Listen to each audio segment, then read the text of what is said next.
Il y a deux points très importants que tu dois vraiment penser à ça avant de penser à écrire un discours. Alors, le premier point, le plus important, c'est la cible. Lorsque tu veux préparer un discours, pose-toi la question. Ce discours, c'est pour qui? Est-ce que c'est pour les petits-enfants? Est-ce que c'est pour la jeunesse? Est-ce que c'est pour les personnes âgées? C'est très important.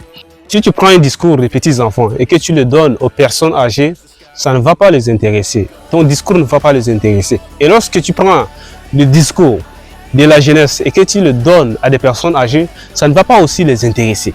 Alors, comment tu dois choisir le thème, n'est-ce pas? Ça, c'est le deuxième point. Comment tu dois choisir le thème selon la cible?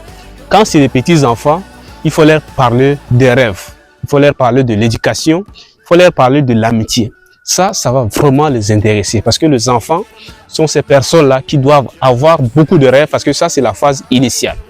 Aussi de l'éducation pour que les enfants puissent s'intéresser vraiment à l'éducation et devenir, n'est-ce pas, des bonnes personnes. Alors, quand il s'agit de la jeunesse, tu dois aussi donner le thème qui concerne le leadership, le thème qui concerne l'entrepreneuriat, le thème qui va parler, n'est-ce pas, de la responsabilité de l'avenir.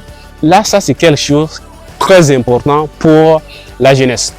Et quand il s'agit des personnes âgées, tu peux aussi choisir des thèmes qui vont valoriser, n'est-ce pas, leur expérience, qui vont valoriser leur parcours. Voilà, c'est tout pour cette vidéo. Si elle t'a plu, fais-le moi savoir en me laissant un like et dis-moi aussi dans les commentaires ton avis. Et une belle chose que je veux à ce que tu retiennes, souviens-toi, deviens la preuve que c'est possible. Merci beaucoup.